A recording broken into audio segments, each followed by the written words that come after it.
of you, and I'm glad to present here in the second consecutive year of Globe and UI Next, and thanks to the organizing team for believing me that I'll be able to equally perform well in today's session as well. But Pawan has already stolen a lot of my content and time, so I hope I'll be able to impress you in whatever is left with me. Meanwhile, my name is Nikita, just as she introduced before, and I work with Google Bangalore. Pune is my hometown. I used to manage GDG and Women Tech Makers Pune before I joined Google. Apart from that, I enjoy writing code in Flutter. So Flutter was my core technology before I joined Google. I also manage machine learning outreach programs in India. So you might be confused, like she's speaking about Flutter, she's speaking about machine learning, how come they do match together? So I also worked on a research project for 2 years with IIT Bombay, and now my project is in patent filing process. It's a very lengthy process. Apart from that, my interests are also in sports. So I'm an international yoga player, a national level basketball player, and a state level chess player. So that's...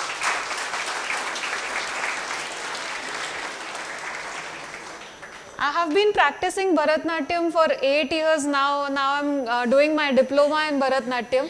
So that's it about me.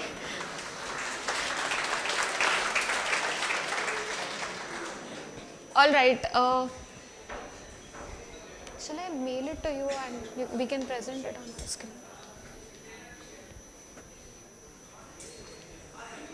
How many of you practice web development? How many web developers over here? How many of you know something beyond HTML and CSS and practice JavaScript very much often? How many of you are Android developers? Use Jetpack, Kotlin? Okay. How many of you are iOS, iPhone developers? How many of you own startups over here or work for startups? How many of you are students? Brilliant. Okay. So not to scare you, because I'd be interviewing you, asking questions around HTML or CSS. Don't worry, I'm pathetic at all of those. So I'm just another tech enthusiast, and I'm not going to go deep into the code comparison, but I'd be speaking more about how we compare different technologies, because I often get these questions like, Flutter has landed in the market, should I just get started with Flutter? Then what about other technologies? What is the basic difference between Flutter and React Native or any other technologies? So I'm just going to try to solve a competitor's benchmark or answer about a competitor's benchmark, just not as a Googler, but as a tech enthusiast, what I have observed in the following technologies. By the way, my Twitter handle is @Nikita Gandhi, in case you need to get in touch with me. All right. So why web platforms? When there are Android phones, there are iPhones, and then you have technologies that help you develop applications for both the platforms, why does web as a platform still exist?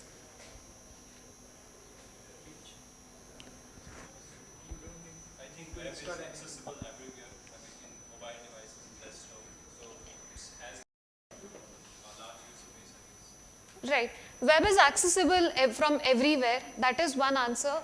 What more? Just simply think as a user. Why would you use a website and not an Android app or an iPhone app?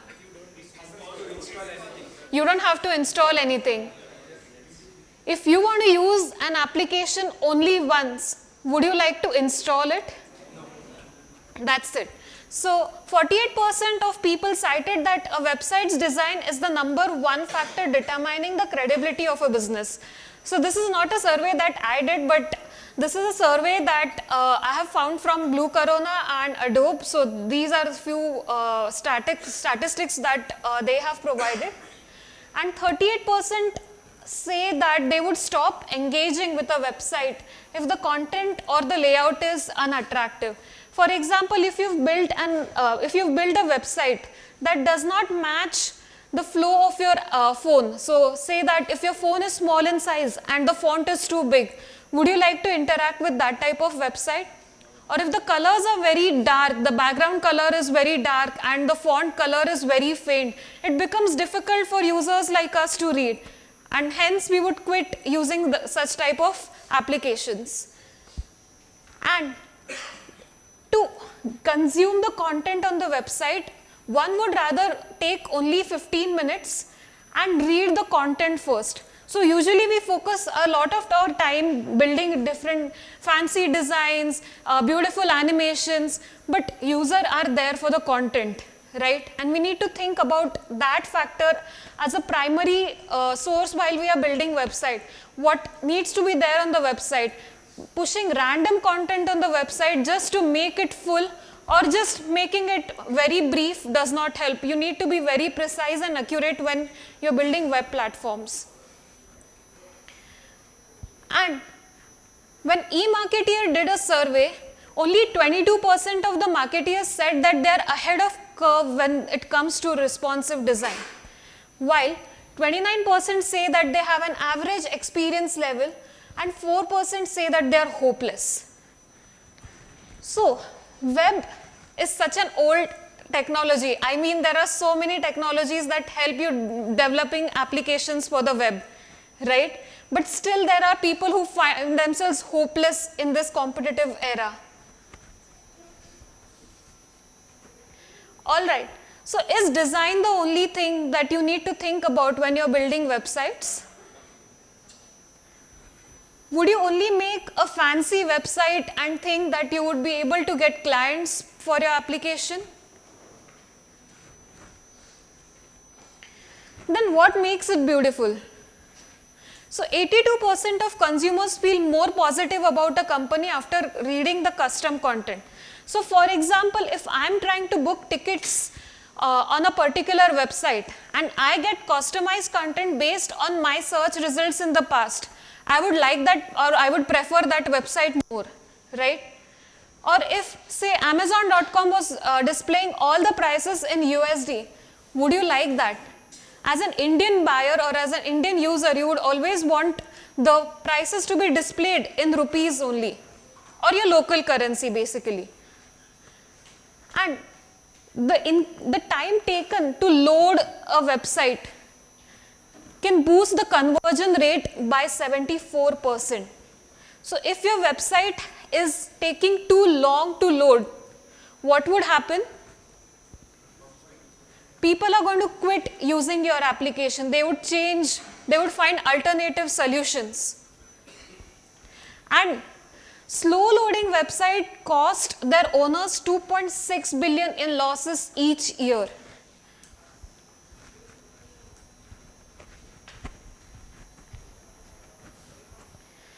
Alright, so there are two things I am always confused about.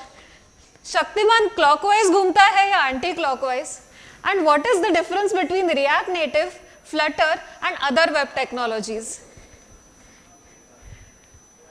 Alright, how many of you know what is PWA? Progressive Web App, yeah, that I have already said. What are progressive web applications? Sorry? Shaktiman apps. You can? You can install them on your mobile or laptops. Okay, you can install them on your mobile or laptops. They can work offline. They can work offline. They look like a native application, but works. They look like a native application. Okay. These all are textbook definitions. Tell me in your own words, what is a PWA? So it caches the skeleton, the UI part of it, and it doesn't request the skeleton again and again when you launch the application. It just requests the data part. Then that since it is cached, it can be served offline as well. Okay. Before we jump into more details what a PWA is, few examples or few real world applications that are built using PWA are Uber. 2048, how many of you spent hours together playing this game? You were playing with PWA. And Make My Trip, we've often used this, right? All of them are few examples which are built using PWA. So what is PWA? It's reliable. Why is it reliable?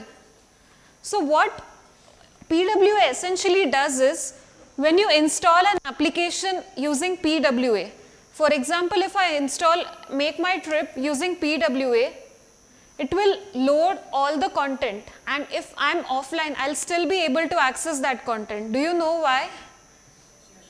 It caches the content using what? The JavaScript DOM. Do you know what is DOM? DOM. What is a DOM? A DOM is a tree-like structure which explains the structure of your app. So it has a hierarchy, and each node represents component of your UI. A PWA is fast. Why is it fast? It doesn't need to request for those files, static files. It doesn't need to, rather than that, I would say it's fast because it only loads those components which are requested by the user. Instead of loading the entire application, it will only load what is required, and that's why it's fast. And engaging. Why is it engaging? PWA also allows you to send push notifications. It allows the user to be kept interacted with by sending notifications, etc. Okay. So we now understand what is a PWA. So whenever you open a website and it also asks you, do you want to add this to your home screen? Right? So once the user is adding such applications to their home screens, they would like to visit this website over and over again, because every time you turn your phone on, these applications are there right in front of you.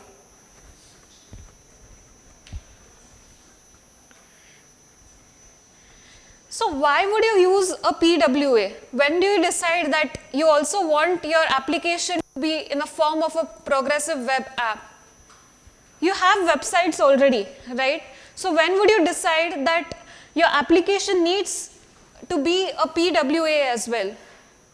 When you think that it's really worthy of being on the home screen. For example, if I order food online every day, I would like it to be on the home screen, right? But something like which I don't need to look at every day or very frequently, why would I want it to be on the home screen? I may get irritated seeing it on my home screen because it clutters my screen as well. Work reliability, no matter what the internet conditions is like. So a lot of times say that I want to book an Uber, and if there is no internet, I would prefer using a PWA. Why? Because I'm in a hurry. I'm in a hurry to take a cab and go from one place to another. And then reliability with no network condition comes into picture. Increase engagement. So because you can send push notifications on a PWA, you can engage with the users. If there is an offer and you send a push notification, users get excited with that offer. They go to your application, they make conversions, transactions on the app, and that makes you get really good business for your applications, right? For your solutions. And another one observation that we saw was AliExpress improved conversions by 104% on all the browsers when it actually launched a PWA, and 82% for iOS.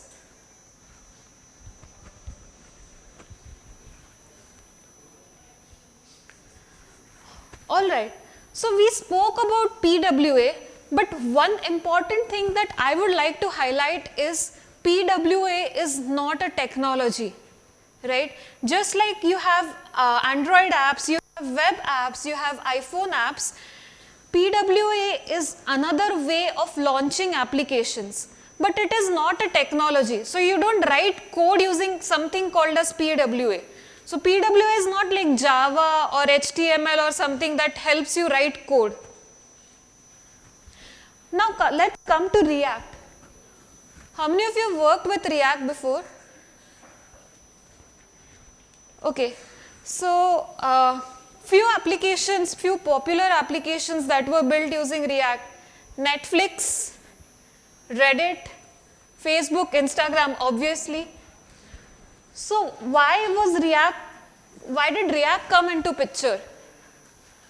So initially Facebook was built using which language? PHP, right? And it had its own drawbacks. To overcome those, Facebook quickly wanted to come up with something that can help it build faster applications. And then they came up with React. So React was a technology developed by Facebook for its own products. Now let's try to understand how does React work. First, what you do is you declare a DOM. What exactly you do is you declare the structure of your application. Once the structure of the application is declared, like what is inside what, which tag, like the entire HTML tags, once you declare them, you add a script tag.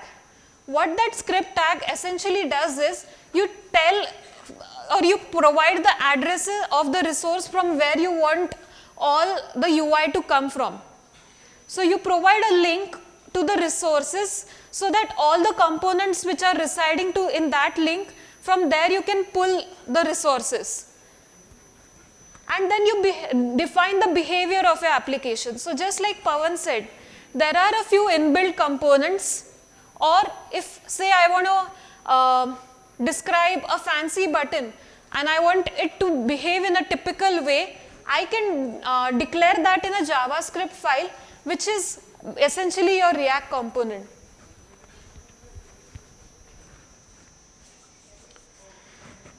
So what is React? It's declarative. What exactly it does when it calls itself as declarative? So it only loads that portion of the code which is required.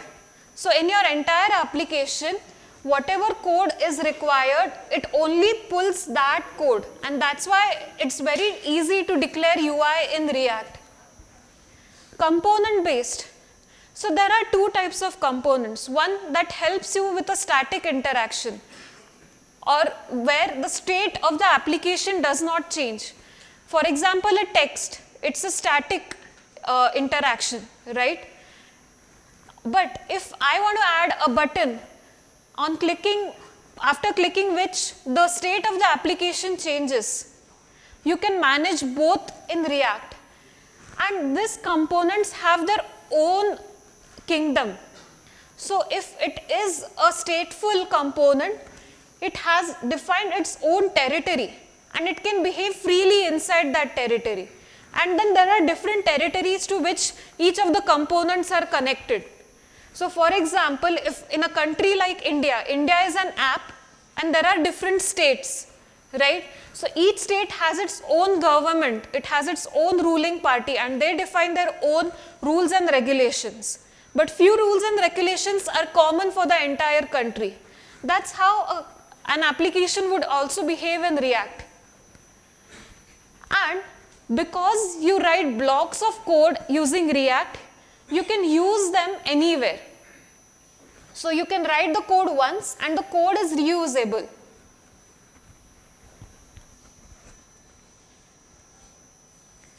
Okay, there is another myth that React is equal to React Native, but that's not true. Just like Arbaz Khan is not equal to Sohail Khan, they are just brothers who look alike. React is not equal to React Native. So React Native is used to build applications for iPhone and Android, while React is used to build websites.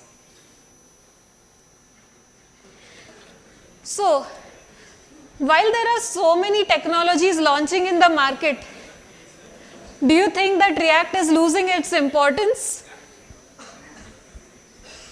I think the screen has answered it already. So there's another popular technology, Angular. A lot of enterprises, a lot of startups are using this technology. So when there is a ruler like Facebook who has its own technology like React, there's someone who's coming in parallel called Angular, and it has its own pros and cons. So who of them have used Angular? Samsung for its mobile phone website. Who else? Your startup? Your college website? Okay, so let's jump into what Angular actually does. Oh, by the way, Microsoft also uses for its Office website, like it also uses Angular.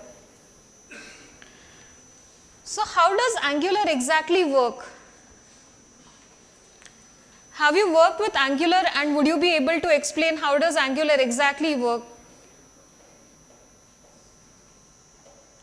All right. So what happens in Angular is, Angular essentially works with TypeScript and HTML.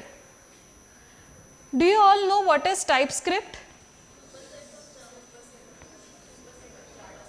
Superset of JavaScript. Strict typing of JavaScript. Sorry? Right. So it's a scripting tag again, right? And there are templates defined in Angular. So when you write your HTML code, you write a template, right? Which is also comprised of TypeScript. And when you want to pull components, what you do is you play between the view and the model, that is the metadata of this application. You use different services, for example, injector services, which is a class that you define to pull components from the module to your view. So if you are writing an MVC architecture, the model has all the data, view has all the UI related description, and what you do is, say injector, so what you are going to do is you are going to plug in different services from the injector by declaring a class which helps you pulling all the services from the module of injector.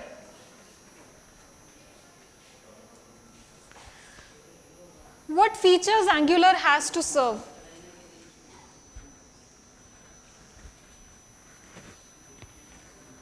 Any idea what features Angular has to serve?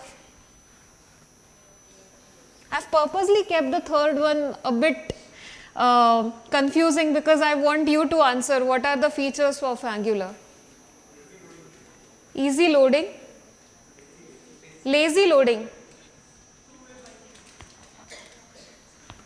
Okay, so because Angular has a JavaScript DOM, the code is very fast to load because of the type of code that you have written. It's very easier to load a website which is written in Angular using the JavaScript DOM. And universal. So this code that you write in Angular, it works on any of the servers because it only loads the HTML and CSS part. It does not load anything else rather than the HTML and CSS part. And this code that you have written, the template that you have written is converted into a code that is very faster to load using the JavaScript DOM. And that makes Angular pretty much faster and it gives better performance. And code splitting. So again, it only loads that amount of code that the user requests. It does not load the entire application. And how you can, on which platforms can you use Angular? You can use Angular to build websites. Yes, you can use Angular to build mobile applications. What else can you use Angular for? Can you use it for desktop applications? Yes, you can. Okay, So when Angular is serving all these features, like it helps you build applications for all the platforms, it helps in faster code generation, the performance is also good. Why did another technology come in the market? That is Flutter. How did Flutter evolve? So React was helping in building websites. Angular is also helping to build websites. It is also helping you build applications for other platforms as well. And then now Flutter also came. Is it like different companies are trying to compete with each other? May or may not be true. But let's try to understand other competitive analysis of what Flutter has to offer. By the way, there are a lot of apps that are built using Flutter. For example, Alibaba is one of those apps, and there are a lot more, like Philips is using Flutter for its production level apps, Mercedes is using Flutter for production level applications, and so on and so forth. Now let's try to understand how does Flutter work. So Flutter has this tagline, everything is a widget. So just like Nirma has this tagline, washing powder Nirma. So Flutter has its own tagline, like everything is a widget. Now what is a widget? Components, UI components. What else could be a widget? So widgets, yes. Whatever is displayed on the screen. So everything that you see on the screen is a widget. So widgets are what? They are building blocks of your website or your own application. And it works with two categories. So once you understand what is a stateful versus a stateless widget, you would be able to handle so much of your applications, functions and services. So what is a stateful widget? Oh, I have written stateful versus stateful. Oh, I just meant stateful versus stateless widget. Pardon my typing. So what is a stateful widget?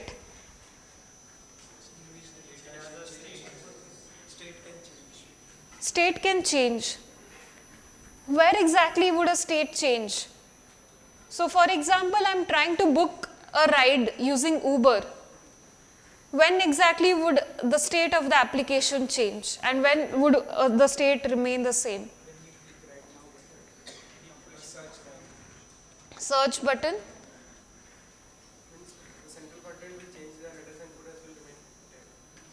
Okay, the central content will change, the header input would remain the same. Okay.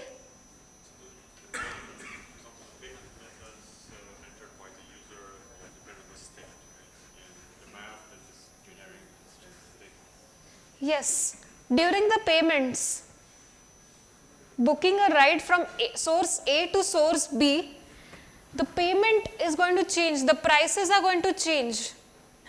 But does that mean if I want to go from Hinjewadi to Kothurud and the prices appear to be say 400 rupees, and if I want to go from Hinjewadi to Wakad and the price is like 100 rupees, and the display of prices, do you call that as a stateful widget? No, that is not a stateful widget. When exactly a stateful widget would come into picture?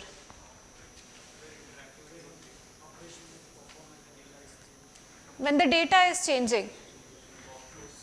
Workflows. Okay, so workflow, where exactly? So let's come back to the same example that we were speaking about, booking a ride from one place to another. Again, when would this entire application change? So, sorry? When you achieve book the cab? When you request for the cab. When you request for the cab? Because initially it was like the cars are moving, and then I just request, so a state will get changed, and once it gets booked, there will be a new state that okay, then I will have another data of the driver as I am a rider. So then I will get another set of data, and then my state will get changed. Yes, this is one good example. So after you book the ride, you get all the details of the driver, right? And that is going to be different. That data is going to be different for every user, right? And it combines the native code. So if you are building an application using Flutter for Android, the code is going to be combined for a native platform, and it is run on a 2D rendering engine. Do you know what this 2D rendering engine is composed of? It's composed of C, C++, and Flutter combines code in Dart. So this Dart code runs on a C++ engine, and it gives a native experience when you actually run a code for respective platforms. So if you are combining code for web, it will only produce resources for that platform or that application. So that gives a native feel. While if you are developing an application using React, or if you are building an application using React Native, what it does is React Native builds applications using a hybrid technology. So what it does is you write the HTML code beyond which there is a JavaScript file which creates a bridge to access the underlying components. And when you create a bridge to access the underlying components, there might occur a bottleneck if you are trying to access multiple components at the same time. But in Flutter, this is solved. Why?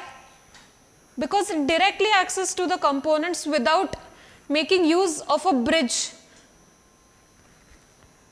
It directly runs on the engine, right? So what are the primary features of Flutter? It has an expressive and flexible UI. Sounds very fancy, but what exactly is an expressive or a flexible UI? So these widgets that you write, they are customizable. You can customize them according to your own need. You can make your application express the way you want. Faster development, because the code size is very less, and it's just not about the code size, but it's faster to develop because it's easier to attack all the platforms at the same time using the single code base. So you can use the single code base that you've written in Flutter for running the application on desktop, website, iPhone, Android, and anything else. No, this much only. Native performance. So we just spoke about native performance. Did you understand how it exactly works for a native performance? So Flutter is built using Dart. So the entire architecture, if you imagine the architecture how a Flutter application works, these widgets, they are built using what? Dart. These widgets are built using Dart. And these Dart libraries talk to a lot of components, and these components are on an engine which is built using C, C++. Now these both are object-oriented programming languages, right? So Dart is an object-oriented programming language. Just like you know Java or any other programming language, Dart is another object-oriented programming language. And this Dart runs on an engine which is built using Skia and C, C++.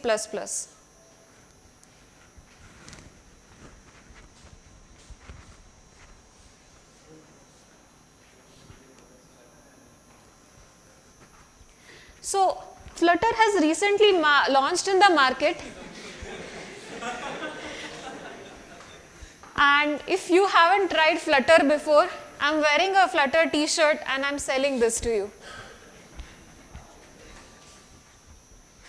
Alright, so we now understood what is React, we understood what PWA is, and we understood that PWA is not a technology that helps you building websites, and we also understood how Flutter works. Now let's play a battle between Flutter and Angular, but before that there's one question from the audience. I would like to take that.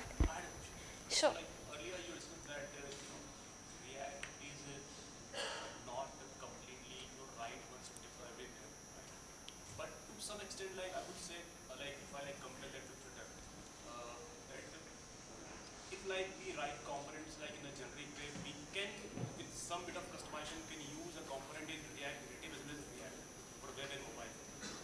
if I want to do the same for Flutter, how can I achieve that? I did not understand your question. Like, it's like I'm creating a cross, cross browser, cross device app, right? And Okay. I want to reuse my components which I wrote for web app for my mobile app, right? Okay. React Native. And I know that React Native has a lot of limitations in terms of elements, but I can still customize my components and in some way can reuse the components for my React Native app, right? Correct. If I want to achieve the same functionality using Flutter, is it a possibility? Yes, very much. So the beauty of Flutter is anything. So if you are writing a component that is a widget in Flutter that runs the same on a website or a mobile application. So because it loads every, so when it's loading a widget, it takes use of every pixel of that application and it loads the UI accordingly. So it's the same code base. You don't have to write something different for running the code on a website or a phone. The code base is going to remain the same. Sorry?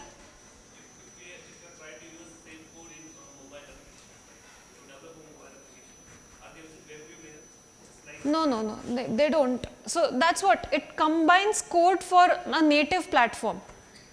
So rather than loading a web view inside a mobile app, it only creates or it loads code for what it is required to run an application on mobile. That is, if it's an app that is downloaded from Play Store, for example, and you want to load something, you actually directly load those components rather than loading them inside a framework or a bracket. You directly load them. I just want to add Sure. to your answer. So just to answer both the questions. So first I'll answer your question that how we can achieve this in the Flutter. You don't need to do anything. It just simply works. So whatever you write, it will work on mobile and web and also in the desktop. Now it is in the alpha, but yeah, at some extent it works. And they are working on such a way that whatever you write, you will run. Simply, you don't need to write. You don't need to do some fancy writing. Now number two, does it have that the web layer or not? Because whatever the web component web technology you are using, what is Thank you so much. no HTML? The same thing is happening with the Flutter. Whatever the code you are writing, if it is running on your web browser, it will return HTML. Or the DOM, if it is running on a mobile, it will return the ARM code. As simple as that. So the framework itself is written in such a way that it will give you that adaptability. I have time, right? I have time. Silent. Okay. Silent. How much flexible is that? I mean, like in web we see a lot many things like animation. I think I'm running out of time. Things like OpenGL, Canvas, SVGs, are they all directly supported classes or Currently the Flutter for web is in beta. So not all the things are supporting, but yes, currently some of the things that you need to work on, especially like the OpenGL stuff, but the animation and everything are still available. Okay? Yeah. Thank you. All right. Thanks, Romil, for the added information. So we are now going to detail about a comparative study about what Flutter versus Angular is. You did understand how Angular works, you did understand how Flutter works, and now let's play a battle between two strong competitors. So if you want to get started with Flutter as a beginner, you need to learn Dart, which is pretty much similar to Java, or it's another object-oriented programming language. And like Pawan said, learning a syntax is just another thing. It's going to be easier for you because you know how an object-oriented programming language works. If you know how to declare classes, if you know how to work with other object-oriented programming language concepts, it's going to be easier to work using Dart. And it has some syntax which is similar to HTML and CSS. So it's easier to get started with Flutter. Angular uses TypeScript and HTML. So HTML, it's very basic and most of us know while we are thinking to get started with Angular. So if you know, if you're good in scripting, if you are good at scripting languages, then it's easier for you to get started with Angular as well. Performance. So Angular is a bit slower in performance than Flutter. But the good thing about Angular is it's come in the market before Flutter. So the community support that you get in Angular is stronger. There are a lot of resources available for Angular, but that does not mean that Flutter does not have anything if you want to get started with. There are so many articles, there are so many videos for building applications using using Flutter as well. So do not be afraid if you want to take the leap or if you want to get started with Flutter. And usability of Angular as an open source framework is more stable than Flutter. Why? Because Flutter is still setting its root in the market. It's just 2-3 years that Flutter has come in the market, while Angular is pretty older. Flutter has no usability of third-party app. Because it's run using Dart and has its own components, it does not essentially depend on third-party applications. But Angular is exactly the opposite in this comparison. Angular is one of the best rendered frameworks in regularity with third-party ecosystem. So developers can download and integrate components from the third party to develop applications using Angular. So the third party support for Angular is very strong, and Flutter, they actually do not take third party support. How do we go with Flutter? Generally, company want to support from. How do you go with Flutter in the sense you want to get started with Flutter, or you want your company to get started with Flutter? As an architect, I want to go with the Flutter, right? So generally, the company wants write a code once and deploy any other platform. Right now, we have in market Ionic as well. So Ionic, generally, if you write a code in Ionic Angular, then definitely it will support for the Ionic, and you can deploy in web and mobile, also PW and electron to the next application. Yeah, I got your question. So if you want to write a particular code or a module using Flutter, is that your question or what exactly? As I said here, the status injection, which is a Salesforce feature and framework, to create application usability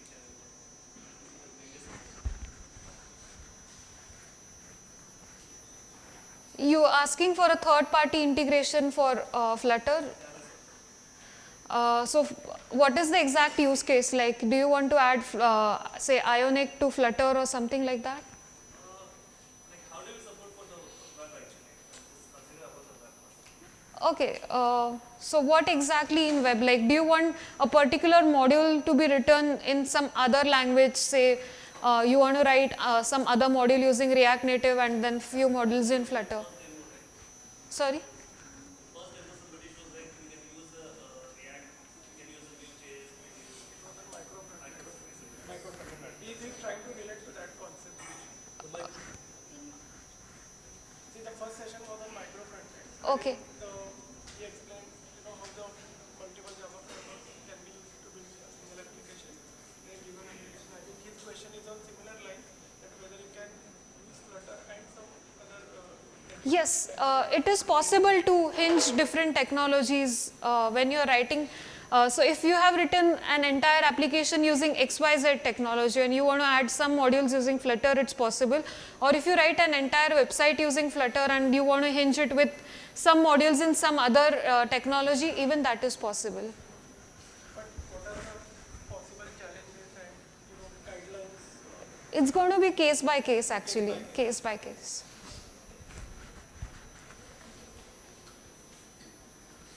Okay, so code reusability for Flutter, you can write the code using, so you write a single code base that runs on different platforms and on different platforms. And when it comes to Angular, it works with dependency injection. Do you know what is dependency injection? Yes, what is a dependency injection?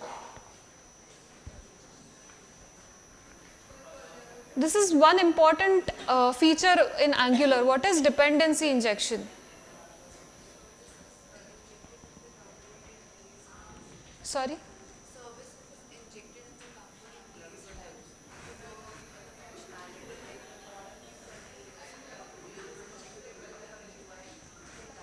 Correct, correct. So just like I spoke some time back while I was explaining Angular, what it does is it pulls services from different resources. For example, if I want to pull some services from model, if I want to pull some data in my UI, then this data will only change, so the view will only change when the data is changing at the backend. Or vice versa, the data at the backend will only change when the user is interacting with the application.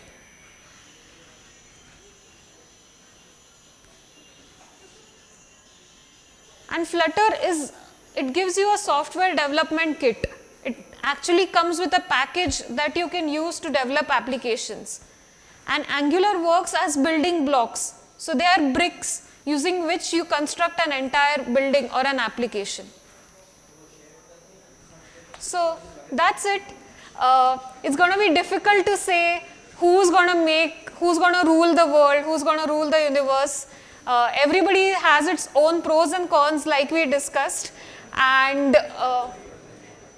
yeah, so that's how we describe different technologies. That's it. Thank you. And I open for questions.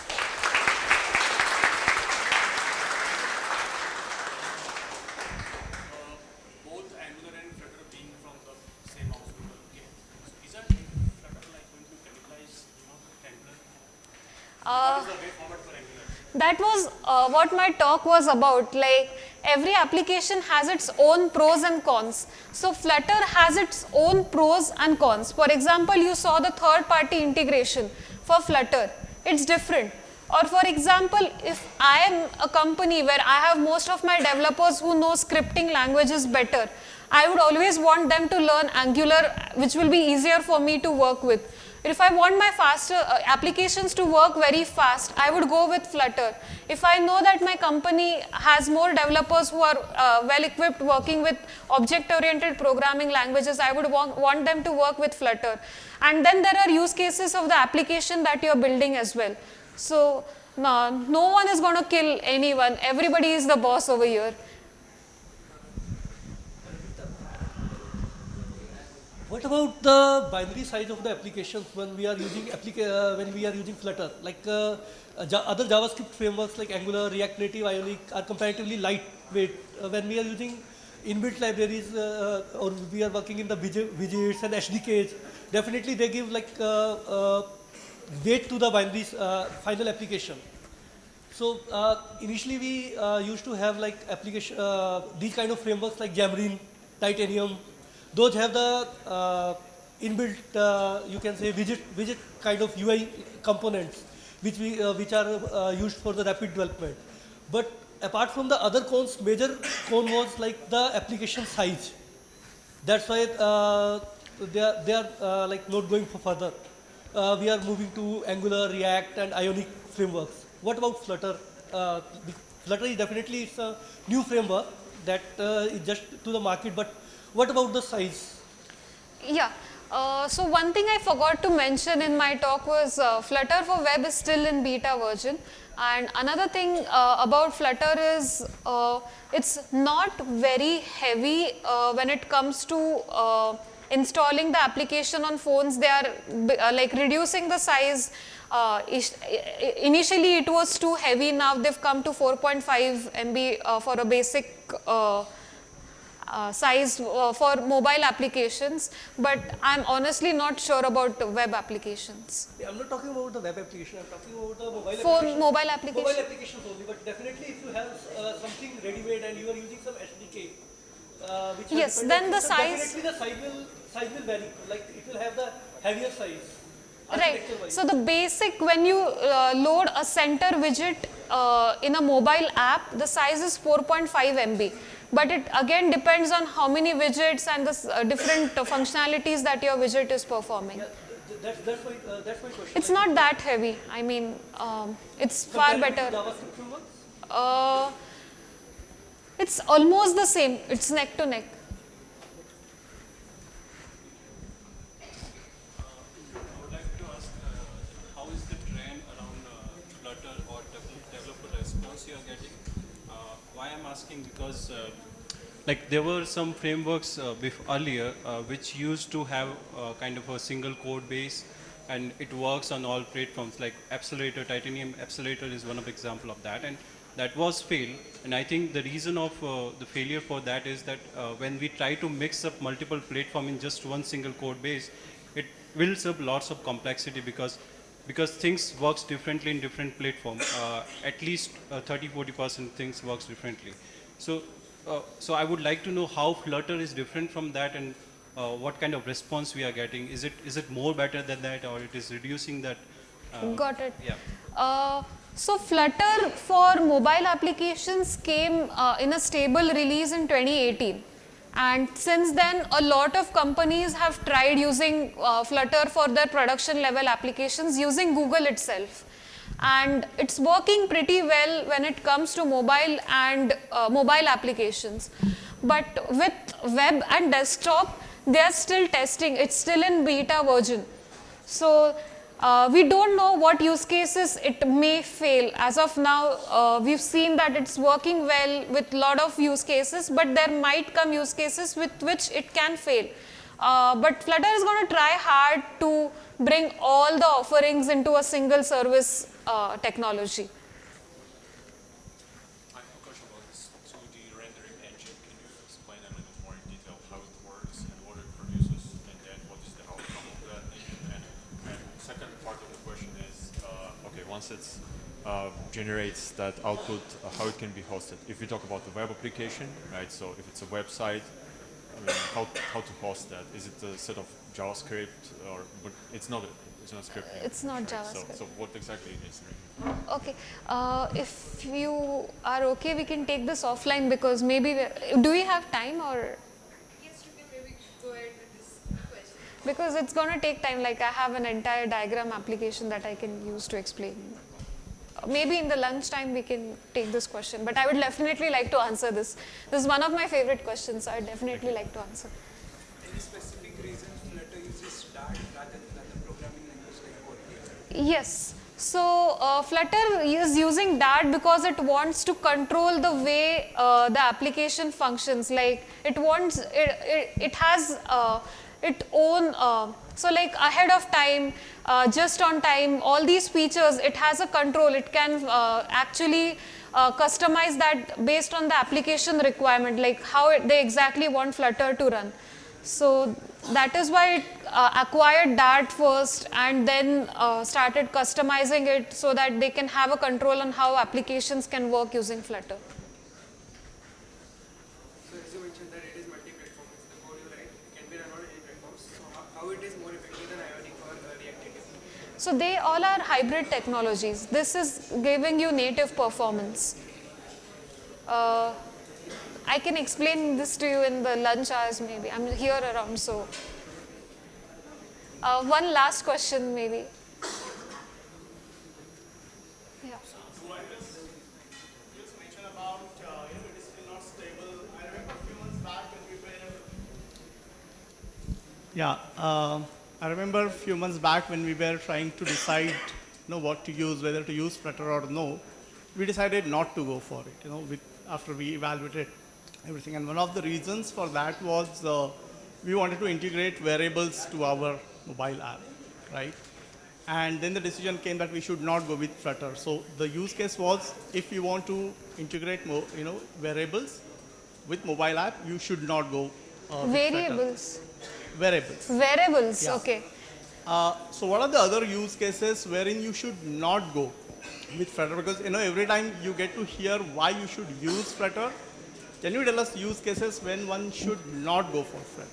I may lose my job if I tell you why to not use Flutter. Honestly, that's why it's little. Just kidding. uncomfortable. There are a lot of use cases, like if you want to do third-party integration. For example, right now, if you want to use other third-party, say if you want to integrate TensorFlow with Flutter, there are issues that come up with when you're putting that app in a stable release. If you're trying to release that app, there are issues like it does not work as normally as it works when you are in the when you're testing that application in a virtual environment. So there are lots such use cases like foreign function integration, FFT, FFI, all those times Flutter application fails and they're still working on it. And how long would it take to make it a little stable? More stable than what it I is? wish I was the product head and I did it just tomorrow. All right, thanks. Okay, if there are more questions, I'd be there here in the lunch, so we can talk about it offline. Thank you so much for listening to me patiently, and I hope you have an amazing day today and tomorrow.